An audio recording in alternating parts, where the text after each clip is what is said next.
Folks, we're going to be talking about today some of the things that a security officer needs to know. We're going to be going over laws. We're going to be going over things you can do and things you can't do. All right. Some of these laws that relates here will be for Georgia and Georgia only. Now, if you're in Florida, if you're in Alabama, these laws may not apply to you. They may mean or have a total different meaning. All right. So first, we're going to start out with the word assault. Remember, an assault in Georgia is totally different from assault in New York. All right? Here in Georgia, an assault is going to be the following. There's so many words.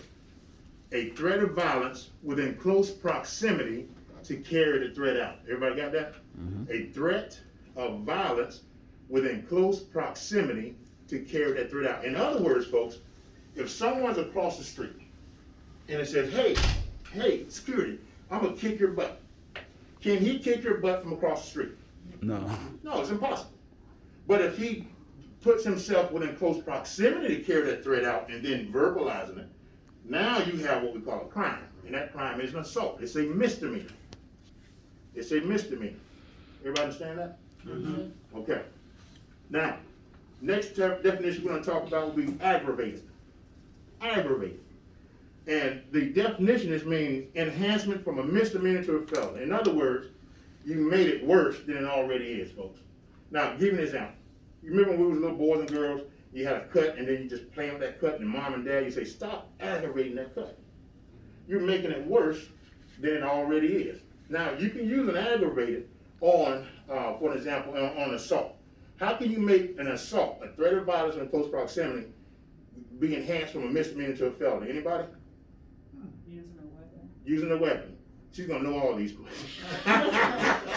She's gonna know all of them, trust me. All right, so you're gonna make it worse than it already is. You've aggravated the situation. And folks, whenever you use and you have the terminology of aggravated onto a crime, it's gonna be a felony. Okay? So in other words, you've made the situation worse than it already is. You've aggravated. Okay? You graduate from a misdemeanor to a felony. All right, give me the next definition, sir. Battery, illegal touch or strike with open hand or closed. This is very important, folks. This is very important to you understand that because this is our job and our mission. Everybody know what the mission of a security officer is? Observe. And what? Report. That is your mission. Now, if you were a police officer, your mission would be totally different, but we're not the police. Mm-hmm. A police officer's job and mission is to serve and what? Protect. Okay? Failure to do those, they can take their license. Okay? Failure for you not to observe and report, you can have your certification pulled. Okay?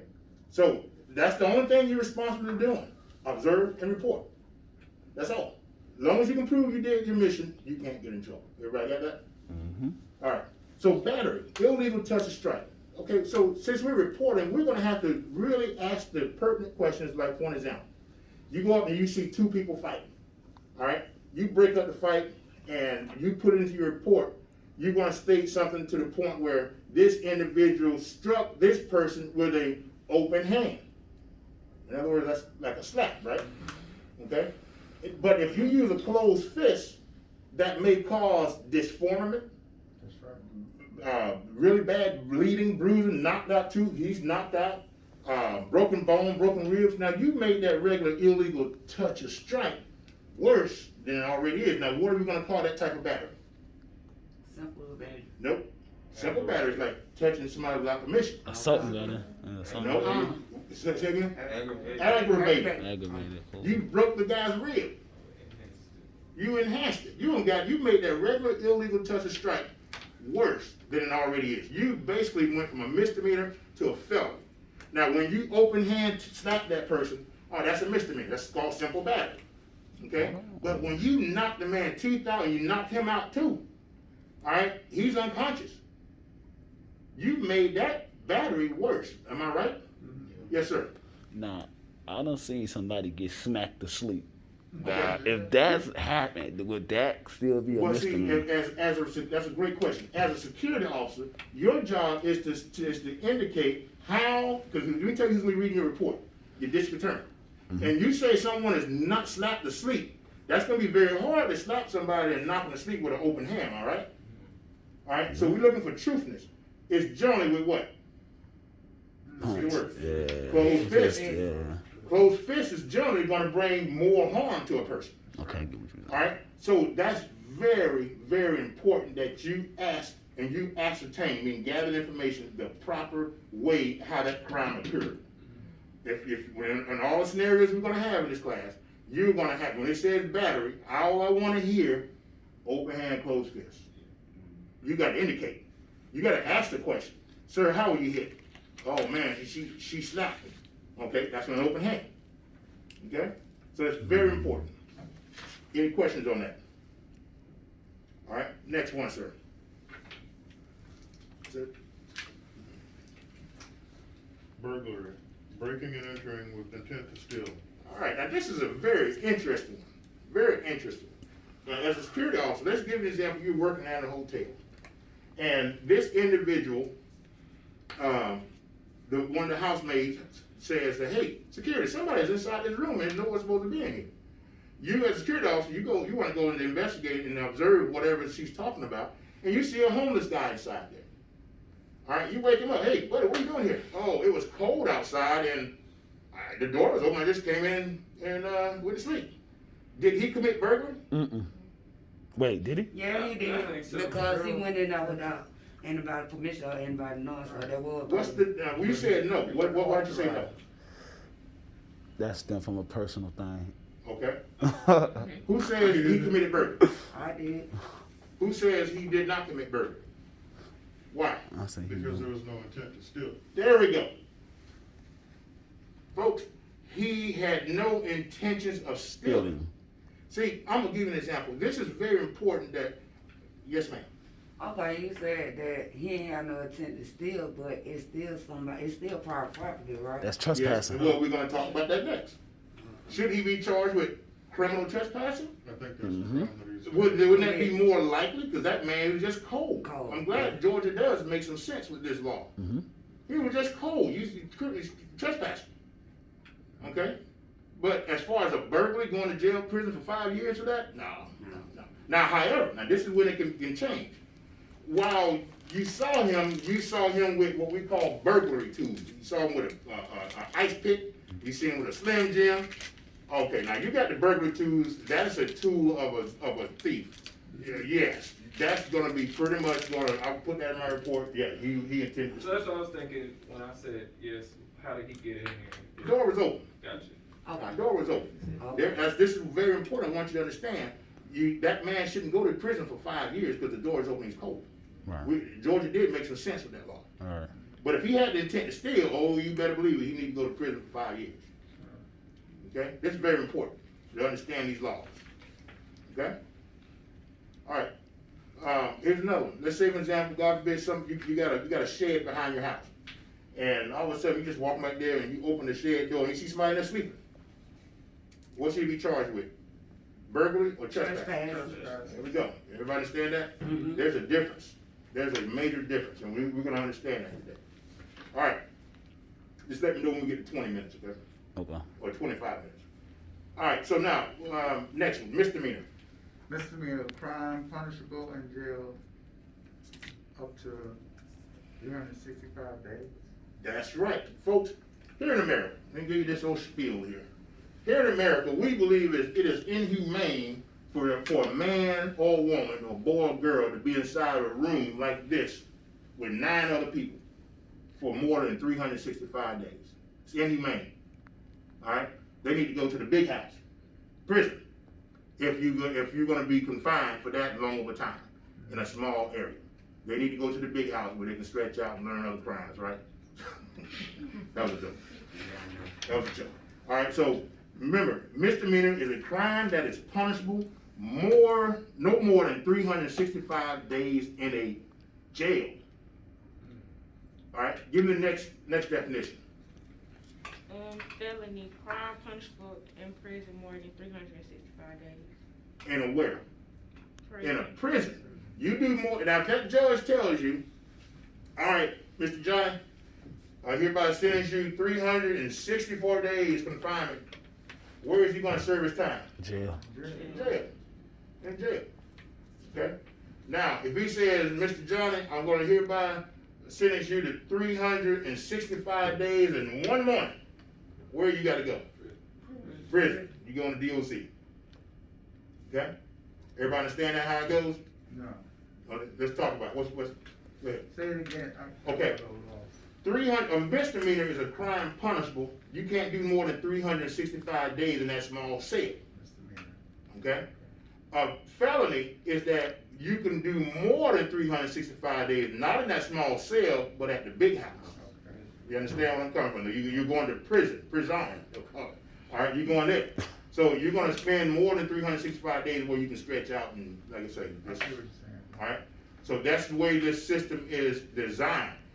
Are there men and women that has been caught up in the system and been in that jail for over a year? You better believe it. Unfortunately, he probably hired a public pretender. I mean, I'm sorry, a defendant that didn't speak up for him. All right, and he's lost in that system, and he's in that jail for more than a year. It is sad to see. Now, have you ever seen it before? Years. Somebody's been, hey, I've been here 18 months. I'm not supposed, and he's right. He's not supposed to be in that jail for 18 months. He should have had a good enough lawyer for a speedy trial so he don't have to be confined that long of a time. Okay? So these is where you had money, you can probably get it, do something, they can make something happen. All right, it's unfortunate. I'm telling you, it's unfortunate. But this, yes, ma'am. Can you step outside for a minute? Sure, go ahead. All right. You, I want you.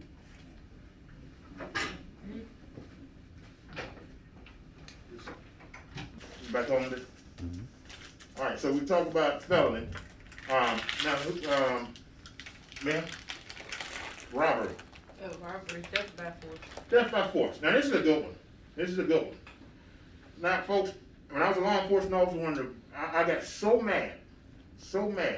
It was a security officer working at a Circle K, and there wasn't a security officer. No, it was a clerk working at the Circle K, and we got on a 911 call. We just got robbed. Now I'm about maybe 9 miles away in my patrol car. That's my zone. So I'm hitting lights, siren. I'm doing 95 miles an hour and a 40. All right, trying to get to this store for this lady that said she just got robbed, folks. Okay. Other units starting to head over there. I got helicopters heading that way. In Orlando, we call it Chase. We got Chase heading that way. Got K9 heading that way. We got traffic. We got the bicycle cop. Everybody's heading there. Skateboard cop. I don't know if anybody with skateboards up, but I want to get to the point. Everybody was heading there. All right, so we get there. I get out there with my long rifle. I'm thinking it's in progress. I get out there with my AR and call the store. She said, "Oh, I see people walking in and walking back out." I said, "This don't look like a robbery." All right. So call the lady. She walks out. "Yeah, we just got robbed. This guy just walked out with a 12-pack of beer." Oh. Well, See, if you don't know the law and how I risked my life doing 90 and a 45 to get to her, oh, that pissed me off. It really did. And I just had to get on the radio real quick. The little guy still doing 100 miles an hour trying to get there. Cancel that. It wasn't a robbery. It was a theft. Know the difference between a robbery and a theft. And we're going to know the difference, folks. You are not going to leave this class not knowing the difference between a robbery and a theft, okay? Robbery is a theft by force. Now, here's an example. Old lady walking down the street with a purse. And some lowlife pushes this old lady down, take her purse, and run. Is that a theft or is that a robbery? It's a robbery. It's a robbery. It was theft by use of force. You don't need a gun to rob somebody. All right? Here's another one. Somebody just got a fresh new pair of Jordans walking down the street at the basketball court. Guy said, "Man, I like those. Man, where did you get those from?" Oh, while he's talking, he get hit with a closed fist and get knocked out, and they take his shoes off and run. What do you have there? What crime is that? Robbery. That's a robbery. And he knocked out and aggravated battery, so that's good. We're starting to learn these laws.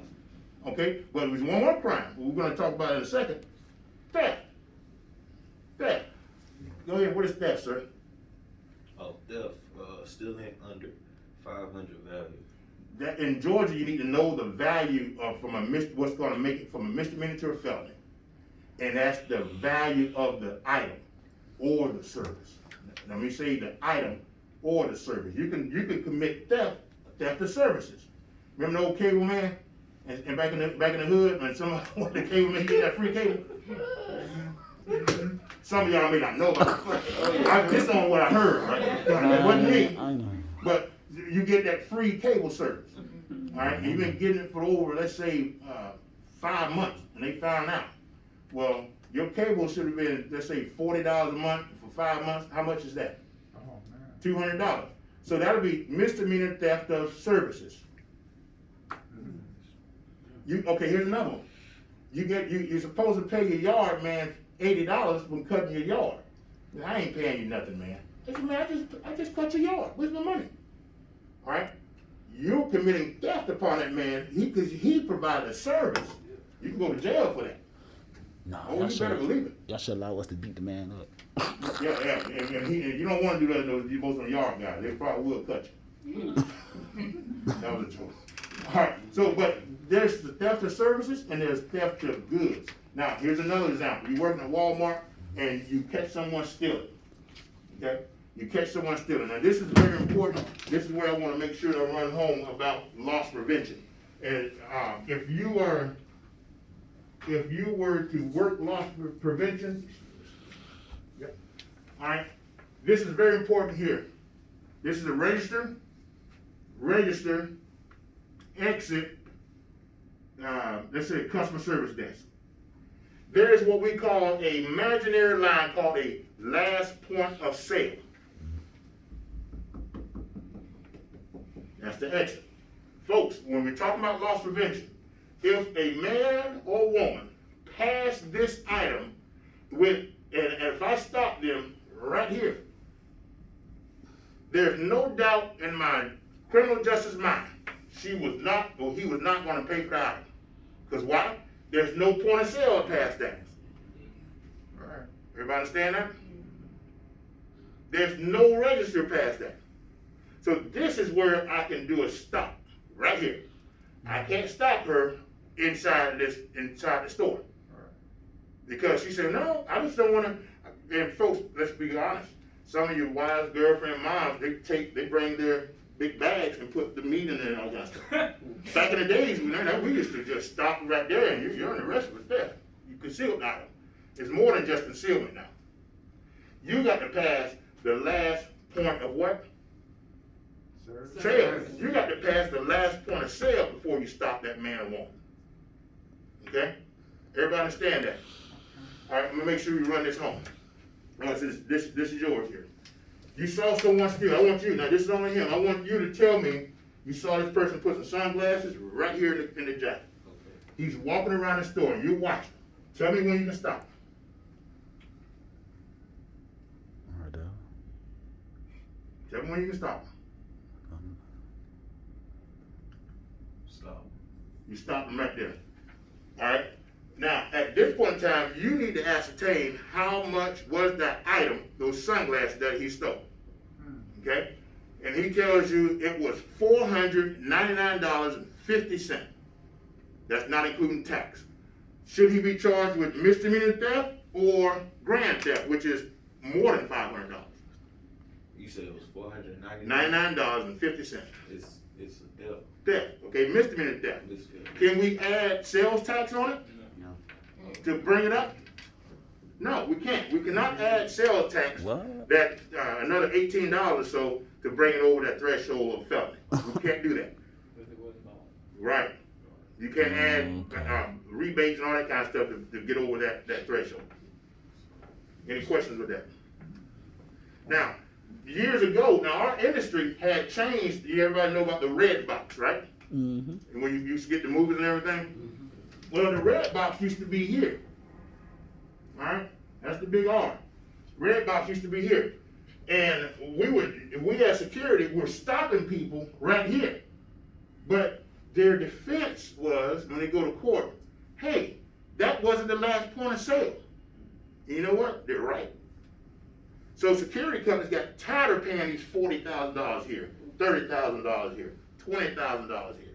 Got tired of paying it because this red box person can easily say, you know, I was going to the red box because they always run out this particular movie on Fridays. Right? And they got a good, I mean, if I was a jury, I wouldn't convict them. Okay? So now you see red boxes outside. You notice that? Alright, now you see red boxes and things like that outside. And if they're still inside, you're gonna see a little entrance here like Walmart, and you're gonna see a little small sign most of the time. You're now passing the last point of sale.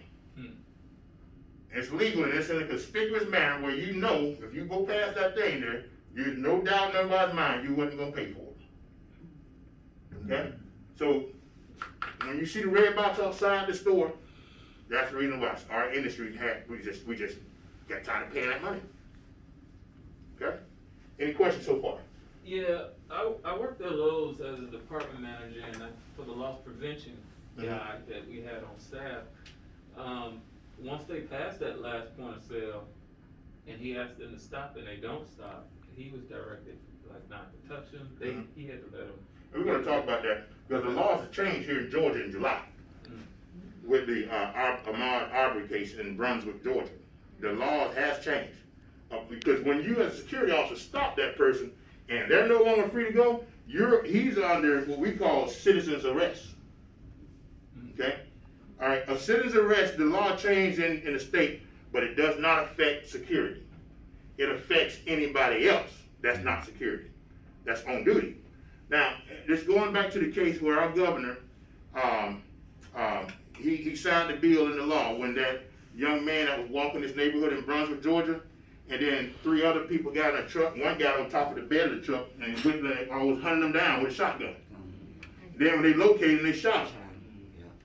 All right. So the law changed now that if a civilian wants to conduct a citizen's arrest, in other words, that man or woman no longer free to go, you're under arrest. In reality, if you stop that retail theft, that person from walking out that door, they're no longer free to go. They're under citizen's arrest. You can still do it on duty. But a civilian in Georgia cannot use force for a citizen's arrest. They will have to do what you're saying. If you tell the person to stop and say, screw you, I'm not going to stop, they keep walking, you can't tackle the person. You can if you wanted to. But you want to follow, yes. To keep the goods of that owner's goods from walking that store, if you want to. But your company policy is going to tell you, no, don't do it. Thank God. Okay? But some places, I tell you what, you go into a pawn shop and you take that man's stuff out there, he's going to fight you. Oh, yeah. And he's legally can do it because he can say, hey, listen, you know what? I'm loss prevention. I'm keeping my goods from walking out that door. Okay? All right, so that's very important with the citizen's arrest law that changed in July of 2021 that if you're not working security, you cannot use force to affect a citizen's arrest anymore in this state. I think we're the first state that did that. All right? And I think that probably was a good move. All right? Any questions so far about that? All right, grand theft. Stealing something over the value of $500. Okay, here we go. You have an individual, you got a car parked in the parking lot, you walking up to it, they steal your car, bam, gone. All right, what kind of crime is this? Grand theft. Grand theft. Grand theft. All right, you stole your car. Anything over the value of $500. All right. Just another one. Okay. You can go and stop that one there, sir. All right.